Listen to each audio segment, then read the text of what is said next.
All right, we're back. I'm ready. You're ready? Yes. Have you thought properly enough about Stanley Kubrick? Deeply enough. Deeply enough. Yes. Okay, well, we're back, and this week I picked Stanley Kubrick, who I think is one of the most fascinating filmmakers who's ever lived. You can say this about probably every filmmaker, but there's definitely no one like Kubrick, and there probably will never be anyone like Kubrick. And even though he's not my favorite filmmaker, I think that he may be the filmmaker with the most complete and consistent body of work. That's my statement. Okay, to show you how deeply I've thought about this, is I even thought about the reason why we're doing this. Okay, why are we doing this? And the reason is because film is the new literature. Film is the ultimate art of the 20th century. Mm-hmm. It's because it combines all the other arts. But today, because we have enough of a body of work behind us, we do have to now create a pantheon of great authors of cinema. Right. And Kubrick absolutely fits into that. Yes. For me, he is among the most respected of filmmakers, like that. There is nothing about his work that you can say was done casually at all. He took film seriously right from the very beginning, and as soon as he got really his career going, he never varied from that path at all. And that's one of the reasons why his body of work is so seriously consistent. Yeah. I think that the other thing that fascinates me about Kubrick is, Gus and I like a filmmaker named Robert Bresson, and Bresson was saying that basically film needs to divorce itself from theater, right? And he was very much into that. How do you make like pure cinema? And I think if anyone made pure cinema consistently, it was Kubrick with 2001. 2001 may be the purest film ever made as far as I'm concerned. Yes. Just being it's completely reliant only on the medium of film, not on something that would work on stage or something that would work in a novel, in my opinion. Yes. But anyway, let's get. And interestingly enough, I mean, you're saying that Kubrick was a great reader, and one of the things, I mean, when we talk about 2001 for a minute, that impressed Arthur C. Clarke. The film itself comes from a short story by Arthur C. Clarke called The Sentinel.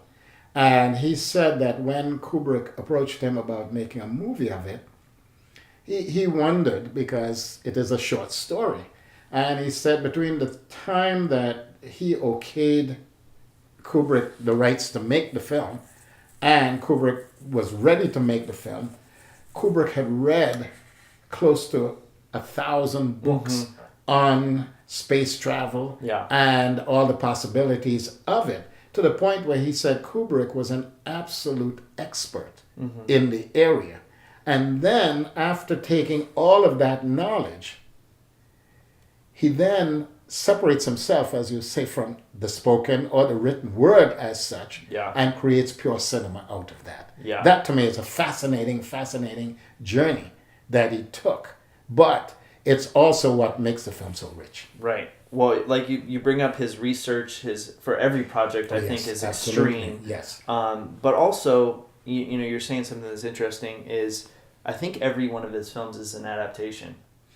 Yes. I can't think of one that's not. I don't know if like his very first Killer's Kiss. I think. But even The Killing. Yes. Is an adaptation from a book. Yes. Right? Clean break. And all of those films, and he might be the master of adaptation as well. I think that argument could be made. Anyway, let's get into our favorite films. I'll go first since he's my pick. Yes. I would pick Barry Lyndon as my favorite Stanley Kubrick film. Now, it's not a much appreciated in his body of work, but I think that it's his masterwork. I think that it's also it's not recognized in its proper genre because I actually think it's mostly a comedy.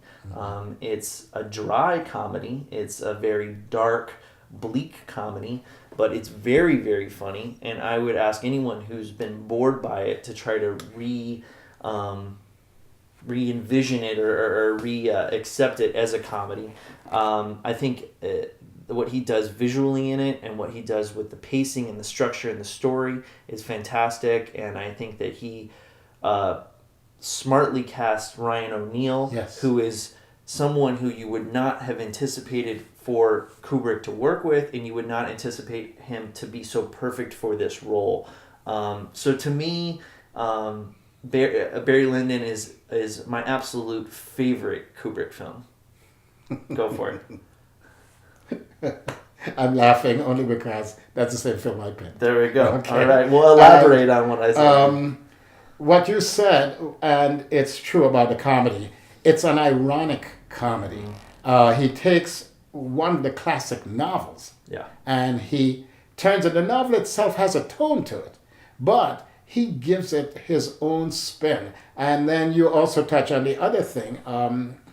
Ryan O'Neal, who was a considerably better, and still is, a better actor than people gave him credit to be. He is one of those actors, and was, particularly during his prime, as it were, one of those actors that was a generalist, which means that he availed himself to whatever the director wanted. Yeah. Marcello Mastroianni said it best. He always referred to himself as a canvas on which the director could paint. Well, Ryan O'Neal availed himself that way. He was never properly used in that context because he made his big film was Love Story. And from there, I mean, it was a sort of a commercial route, and it was very fast, what am I trying to say? It was very fashionable to just refer to him as a non-actor, Right. kind of nice presence on screen. But he was a considerably better actor than people gave him credit for. The other thing is that he boxed, and he was a good boxer. So that in itself underscores, and of course, the tabloids have stories about, the tireless lover he was of the beautiful women in Hollywood. Those things underscore a kind of machismo persona, subtextual or subordinate persona that Kubrick used very well to underscore the character of Barry Lyndon. Yeah. I always like it when a director, any director, and Kubrick did it beautifully with this, uses an actor who brings elements to the character that is not indicated either in the drama, the action of the drama, or in the dialogue of the drama. It's just there as an added dimension. And this was something that I saw very much in the casting of Ryan O'Neal in that role. Yeah, and you bring up something, you said, he's a generalist. I think that Kubrick was attracted to generalists. Not in every picture, but Tom Cruise, right? Someone would say, Kubrick picks Tom Cruise, the people that don't like Cruise, right. to work with, but he's very smart in picking a generalist for that role. Even you could argue Matthew Modine is somewhat of a generalist. Oh, you could take it all I the think way. that, what's his name from 2001? Dulier. Dulier, and also Gary Lockwood. Right. Both of them. I remember when I saw the announcement, because I had no idea what 2001 was going to be about, but that Kubrick was making a science fiction film with Keir Dulier and Gary Lockwood. Gary Lockwood in mostly television. I was like, what? Who are these guys? Yeah. And then, of course, when I saw the film, they were perfectly cast. It makes it made perfect great sense. Yeah. One last thought on Barry Lyndon. Something I like a lot that I was reading is in Barry Lyndon, oftentimes the title cards or the voiceover will tell you what's going to happen before it happens. It will say, and this is the section where Barry, loses all of his fortune, right? And they'll tell you, so there's what you would think that there's no suspense, but I read somewhere that Kubrick said that suspense isn't not knowing what's going to happen. It's you know what's going to happen, but you don't know how it's going to happen. So it's actually more dreadful to know that ending and then to watch it play out, which I thought was really clever. Well, the classic novels did that anyway. They were chapter headings, really, for several of the classic novels. Tom Jones being one of them, where they tell you, and now Tom does this and so and so. Yeah. And then you read the chapter and you see how it spins out. Yeah, it's different.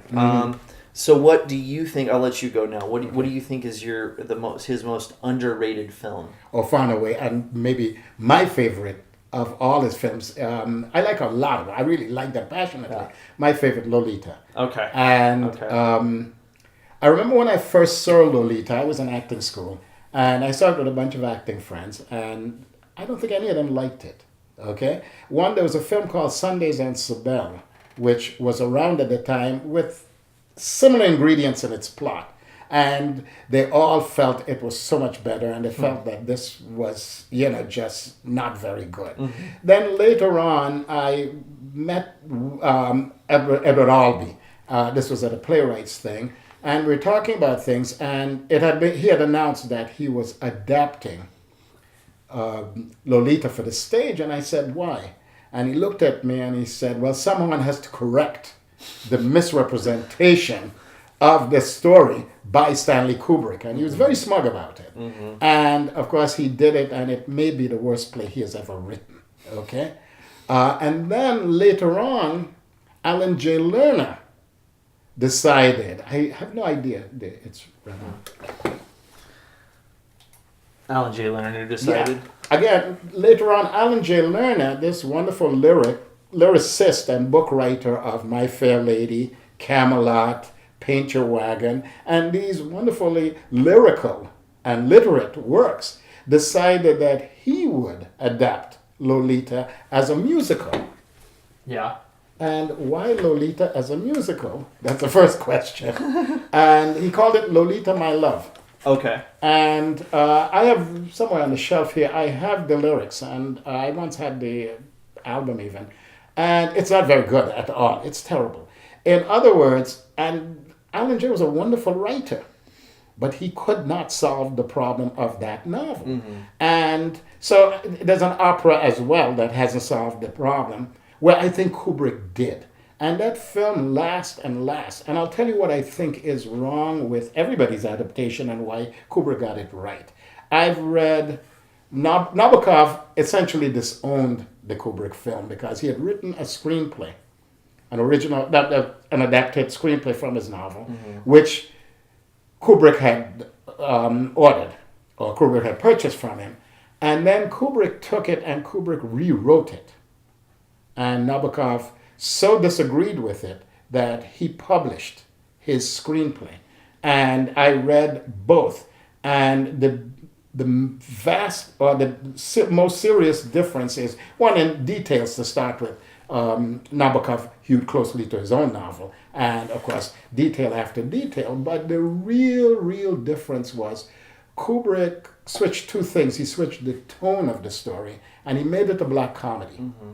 The second was he also switched Humbert's affliction for this sub-teen child into an obsession. It could have been, to be absurd about it, the obsession for the white whale.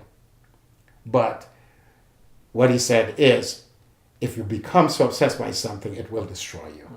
And I think that absolutely works. The black comedy tone, using Peter Sellers, particularly as Quilty, he creates much more serious evil than later on when they did the film again with Jeremy Irons. Like this. And this is why I think it's his most underrated picture. And there's some set pieces in there that I think are brilliant. The opening sequence between James Mason and Peter Sellers is, to my mind, a one-act play by itself of Ionesco proportions. And then it goes on from there. Yeah, no, I agree. It's a vastly underrated film. And I don't know what the continued hatred for it, is all about. But you're bringing up something that, like, he used these books as source material, but I get the feeling, I might be totally wrong, I don't think he was in love with any book he ever brought to the screen, or at least not in love with it the way that some of these people Albee was, because Albee was probably like, Nabokov, it's so it's so brilliant. I must, preserve that. That brilliance, But no, yeah. if he was in love with him, he was conscious that you can't bring the book to screen as is. You have to find some other angle, and that brings up The Shining, which King doesn't like Yes. what he Oh, did with yeah. The Shining, Yes. and to me, Is that your underrated? no. Oh, okay. I thought about it. Oh, okay, I thought okay, about it, but okay, I do but really no, think that's- that The Shining is, what do you call it? It's becoming less underrated. Yeah, because of its cult following. Yes, exactly. But But what I was finish your gonna, point, yeah. what I was going to say real quick is that, even if he doesn't follow along with the plot points of the book, not only does he get the spirit of King in The Shining, of that work, he gets the spirit of Stephen King's entire body of work, and he's the That's a good only point, one, yes. the only person that's done it. Carrie doesn't do it. None of those filmmakers really get that real supernatural. The closest dread. for me would be Cronenberg with The Dead Zone. Oh yeah. That one is But- also a good attempt. Yes, But but, it's it's not more quite Cronenberg the same. than King. Yeah. But go ahead, yeah. But anyway, so my most underrated, what I'm going to choose is The Killing, which is an Really? an early Kubrick film, and the reason I'm going to choose it is, to me, it belongs in an era of Kubrick's work that's different. It's very different from what started with 2001 and Doctor Strangelove, and it showed that I think he could have been an amazing studio guy. I mean, I think his sense of noir and Killing isn't noir, but his sense of genre is spot on. And I can't think of a better, I guess you'd call it a heist film, right? A more taut, smartly paced heist film. And I think he understands all of the archetypes of the genre with Elisha Cook Jr., and Sterling Hayden, and he manages the cast perfectly, Marie Windsor and all that. So I think that, The Killing is really underrated. It's not, if you're expecting a 2001 or, a Shining, it's not that, but it's one of the best of that era, I think. You surprised me with that choice simply because I thought you were going to say Eyes Wide Shut. Oh, there we go. I thought about that I'd one like too. you to talk about it because I know of your affection for that. Yeah, film. we will touch on that. But first, let's continue. Okay. And go on to most overrated. And I'm going to hedge my bet that we have the same one. Okay. My most overrated pick for Stanley Kubrick is A Clockwork Orange. Yes, we do. So I'll go first real briefly, goodness. and then I'll let you Okay. let you expand. Let's say what I think. There are elements of A Clockwork Orange that I love. Some of the stuff at the beginning in the first half of the film, I think, is exhilarating, and it really shows how smart and talented of a filmmaker he was. And I think when it stays in that ultra violence, as he calls, it's an interesting movie. But as soon as it starts to get into the message of the film, is when it loses me, and it's the most blunt of his movies in the sense of having a message, which is totally uninteresting, I think, and it's not subtle at all. Like something like Barry Lyndon, right? Is completely subtle. It's the polar opposite of that in his work. And I don't see, to me, it's completely obvious in everything that it does, and I don't see why it's the masterpiece that everybody makes it out to be. Go ahead. Well, I didn't like the film from day one. Yeah. Okay. Everybody whose opinion I admired, and including critics, but personal friends and people like that, teachers even, loved it. Mm-hmm. And I thought something's wrong with me because I don't like this picture. And so over the years, I've revisited the film to see if I've changed my mind, if youth was blinding me to whatever its virtues are. From my point of view, no. I don't like it. I don't like it for exactly the same reasons you talk about. To me, it's his least subtle film. Kubrick was never a subtle director. I mean, that was never, the banner that you wear when you talk about Kubrick. But he wasn't so blunt about it. I don't even find the beginning that you talk about that interesting. I find the film completely Germanic in the old German propaganda sense of the word, that he hits you over the head with everything, and where everybody finds his use of singing in the rain at the end so ironic, I find it so obvious that you want to say, stop it already. I've gotten the message 100 times. I don't want to hear it anymore. And even visually, I wasn't in love with the picture. See, visually, I do think it's impressive, at least at moments. It seems, it's very deliberate, but this is a film that doesn't seem to live, as far as I'm concerned, in the sense that it seems so controlled by its director that you feel that if he moved away from behind the camera for a minute, the film would collapse in on itself. And so this is the reason why I don't like it at all. And I said, this isn't an idle opinion. I've seen the film maybe 6 times. And not just, 6 times in, say, 3 years, but 6 times in perhaps 30 years. And the older I get, the more I'm able to articulate why I don't like that picture at all. Yeah, absolutely. Yeah, I think we both agree, even though we may differ on some small points, that, it's by far his most overrated work. You wanted me to talk a little bit about Eyes Wide Shut. Yes. I definitely think that Eyes Wide Shut is not maybe one of the 3 strongest of his work, but to me, it's still, there's something about Eyes Wide Shut that keeps me coming back and looking for more. Whereas Clockwork Orange, every time I watch it, it confirms my opinion that it's most overrated. With Eyes Wide Shut, every year I say, I think I've missed something. But and then I go back in and I dig and I explore and I find something new every single time I watch it. And it doesn't necessarily become a better film, but what I wanted to say is, they recently made that documentary about The Shining, Room 237 that we saw. Together. And, Kubrick makes this film and people are, basing all of their free time on analyzing it, right? And they have, who knows how many conspiracy theories about this film, right? And to me, that's not the only film of his that he created that is such a dense work that you can watch it over and over. You could write hundreds of essays about different elements of it. And that's what I like about Eyes Wide Shut, is with his last film, he left us something that really, even if it's not perfect, is still dense and has so much in it that you can explore. So that's my affection for it. Well, 2 things. One, when you talk about, just to pick up on something you said about thesis writing, the innumerable thesis articles have been written on 2001, of course. Of course. It just goes on and on. My take on Eyes Wide Shut is I keep wishing it was a better picture. Okay? I've read the story. I just read it recently again by Schindler. And I feel there is a better version of that can be done. For me, what's absolutely missing is the erotic charge that should be the driving factor of that entire story. In the original shorts, it's a long story, it's a novella really. We sense it, it's there.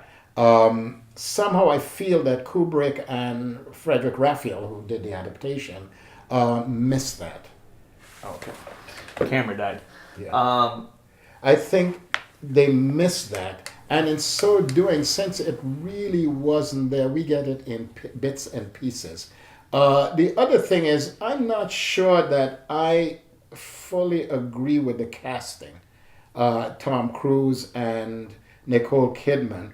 And for me, the casting, it would be one or the other.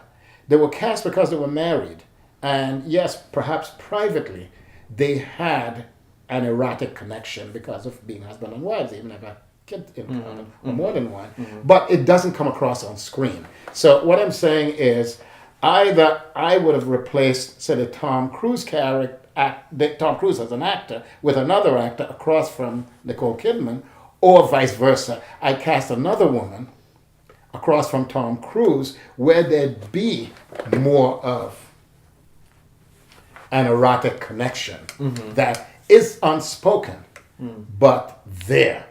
And if I really had to weigh it, I would say it's more on the Nicole Kidman side, simply because, and I'm just going from my own personal response, I think she's a wonderful actress and a daring actress, but from a sexual / erotic perspective, I'd like somebody who was more, it was more potently emanating from. Yeah. Because I think part of what drives that story is the fact that she could seem available to other men through this, which is what drives him into his journey. Yes, precisely. Yeah. And so that's the feeling. But I agree with you that this is a work that really requires more investigation, more analyzation,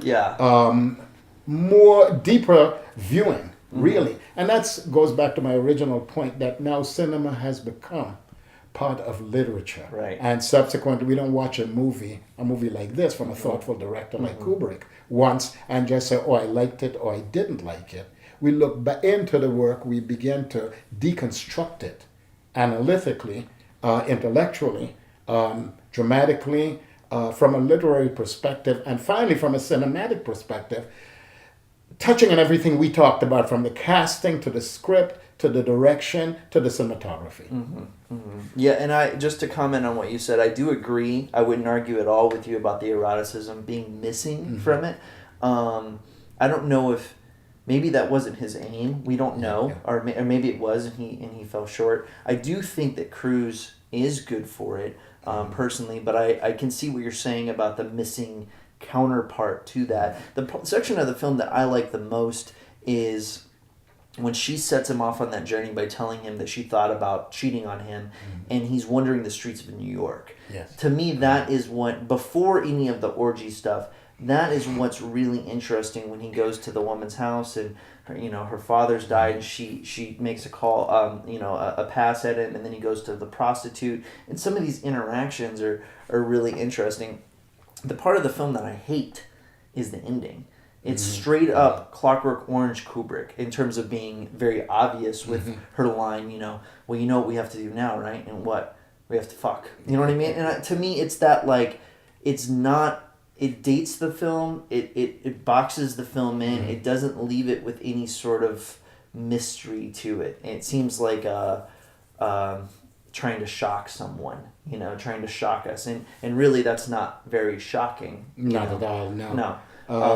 But to go back again, to go to what you said about perhaps his intention was not to underscore the erotic nature of it.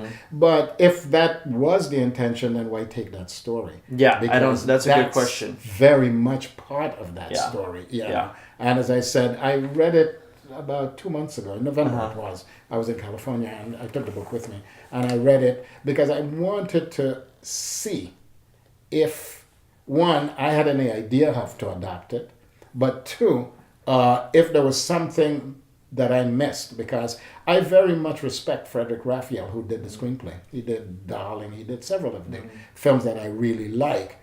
Two for the Road, wonderful picture. And so I wanted to see, did I miss something here? Yeah. And an interesting thing, anyone who likes Kubrick and maybe either hates Eyes Wide Shut or likes it or somewhere in between, the book Eyes Wide Open. Yes. Raphael's book about Kubrick and him writing the script is a really interesting book about filmmaking in general and like the Kubrick process, the Kubrick process, the creative process, the whole shebang. We should run down, just for somebody who doesn't know Kubrick's work, the major works, because we kind of went by them. Well, let's start with the beginning. Okay. Let's start with let's start with Killer's Kiss. Okay. Killer's Kiss, not first feature film, but one of his first features film. Interesting film noir type. Yes. Right? The Killing comes after that, I think. There's a wonderful set piece in that where two guys have an axe fight in a mannequin factory, which is so visually knockout. Which hints of things to come visually, Yeah, no, it's funny because I was a kid in St. Thomas and I saw it at the Center Theater, our theater, And even then, I was 15, 14, I don't know. I knew this was something I hadn't seen before. And I didn't know about filmmakers, but I thought, isn't that interesting? I remember that stayed with me. Yeah. I think The Killing comes after Yes. that. Paths of Glory, which Yes. I think is another maybe One underrated of the film. one of the best war pictures ever done. Some incredible performances Yes. by secondary actors. Timothy Carey, who Oh, we yeah. should talk about Yes, in we some will, detail. yeah. Ralph Meeker, Yeah. another wonderful And actor. one of Kirk Douglas's best. Yes, Absolute best. as producer and star of the film. And Adolphe Menjou, another wonderful actor from the old days, playing, and one of my favorite actors, George McCready. There you George McCready was always a villain and stuff. He was always doing awful things, and I loved him. He was singing, and he is terrific in this. I loved him in all his pictures, but in this, it was essentially George McCready's last hurrah in a big picture. Yeah. But yes, And one of the best endings, I think, ever. Yes. Oh, And I won't absolutely. ruin it for anyone who Yeah, hasn't seen it. But apparently when Kubrick died, Spielberg was at a dinner party, and he immediately put on his... Of course, he's got a 35mm print of it, right? You know what I mean? And screened the ending of Paths of Glory. I think what comes next is Spartacus. Is there something Yes. in between? Well, he worked so much on Brando's film One-Eyed Jacks, which that would have been an interesting... a number to of people see him even do a Western. give him credit for the end result. It's Brando's picture. It's all Brando. But, and that's a good Western. It's a great Western, yeah. Like that. So Spartacus comes, and Spartacus is a film that he really disowns. Yeah. And I think Spartacus is wonderful. I think it's a good epic. Yeah. I think it's terrific. It's subtle. It's funny. And particularly the British actor parts of it. It's probably the most literate of the spectacles that came along. And so that's there. And then, of course, right after that, that's when he determined that he would never work for anybody else again. Yeah. He was not a director for hire. Yeah. And after that is when he does Lolita. I think Spartacus is overlong and really dull in moments, but it's got its moments. But that's anyway, where we disagree. There we go. Okay. We have 'Cause I love Lolita, Spartacus. which we already discussed. Yes, right. Lolita came. Doctor Strangelove. Yeah. Oh, what can you say about Doctor Yes. Strangelove? Right. Well, Dr. Strangelove is the Mount Everest of satire. Yeah. And from there, the only person who comes close to that kind of stuff is what's his name, Preston Sturges. Oh yeah, yeah. Like that, who came before. But he's Kubrick. it's the masterpiece Yes, of satire. it is. It can't get better than that. No. And after that, he makes 2001, Yes, I believe. Yeah, and that is the Mount Everest of sci-fi. Of science fiction. Okay. Yeah, exactly. I mean, Lucas said it. He says, everything points to 2001 and then points away from it because that's the high point. Yes, it is the high point. I agree. And then Clockwork Orange, which we discussed. Yes. After that, I believe he made Barry Lyndon. Yes. The Shining, which Shining, I know yes. both of us love. I think Yes. it's the purest horror film ever made. Well, the thing for me, because I had this curious reaction to the film when I first saw it. I didn't think it worked. Okay? I saw the film and I went in with certain expectations and it didn't meet those expectations, which the fault was mine, not the picture. Gotcha. And then one night I'm sitting home and it was on. I turn it on and I'm in my own living room and I'm petrified. I'm absolutely frightened by this entire thing because it takes me into that world and inside the head of Jack Torrance, the character played by Jack Nicholson. And then I realized this man has made the most frightening movie I think I'd ever seen. Yeah. We talked about this at some point. I think it's a movie that plays better at home. Yes. Than on the theaters. Surprisingly. You would think that being locked in the Right. theaters, but actually being in the comforts of your own home is where it's the most dreadful. That's where it really scared me. Because you're going to walk down your own hallway, right? And want to see, are those little girls at the end of your own hallway. After that, we have Full Metal Jacket, which is really interesting. Yes, another film that doesn't get its due, really. It's a film in two parts, which I like because Yeah. it creates an interesting structure. Yeah. He doesn't create it. The novel actually is structured But that the way. novel has a third part. Yes, I know. Yeah. But which he doesn't use. Yeah. But I like the fact because another conventional filmmaker would have just married both sections, but he really pulls them apart in Yeah. different ways. And once again, he gets, without overstating like he did with Crockwood, the madness of war, Uh-huh. the absurdity and Yes. madness of war. Yeah.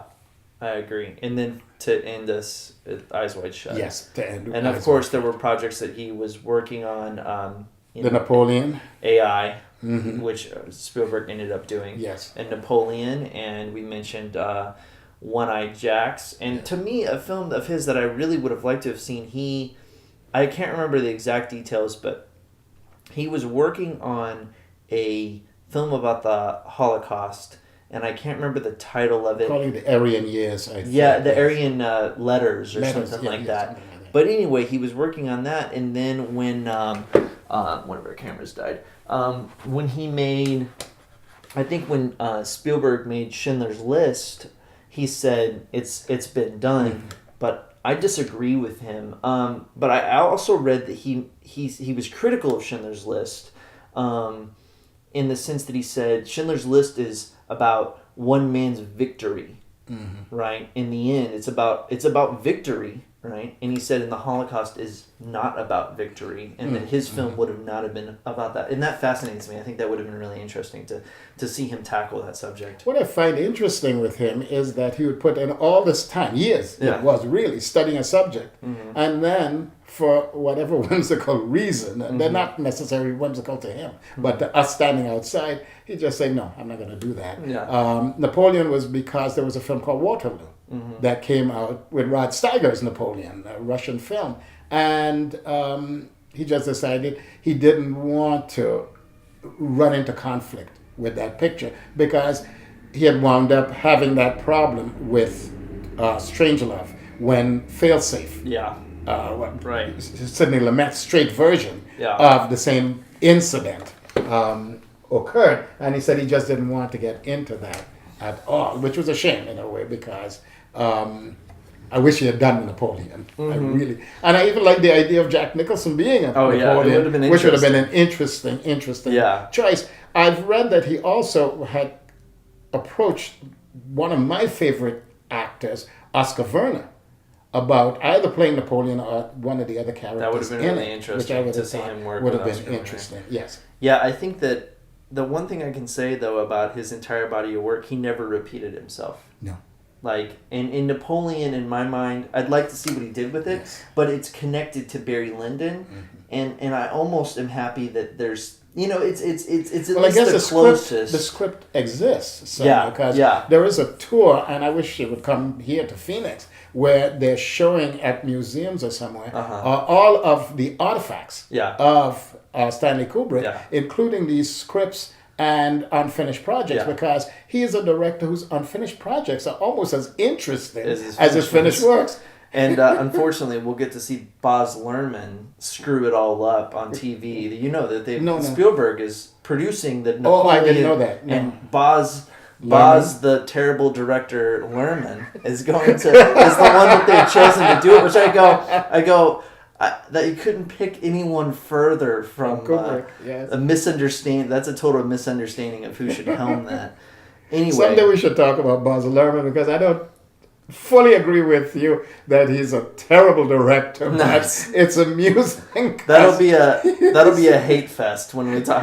Well, for me at least. Yeah. Anyway, Good. but I think Okay, that's yeah, we'll just okay. let it go. But that's I think I can't finish my thought here, but I think we've covered most Yes, about well, absolutely. Kubrick, Yeah. and I hope you've enjoyed it. Now, Right. are we going to do the best films next? Yeah, we'll do that next, and then I'll tell you what I want to do after that. Actors? Is I want to do an actor. Okay. I want to do Fred MacMurray. Okay. Well, To me, then I'll yeah. propose this. Yeah. After we do the best films of 2013, Right. we're going to go on a series. We're going to take a break from filmmakers, and we're Yes. going to go on a series of 5 since we're even, Yes, 6 6 actors that we'll Okay. talk about. Good enough. That'd Yeah, be and fun. we'll start with Yeah, Fred MacMurray. All right. My See you- hero. See you soon.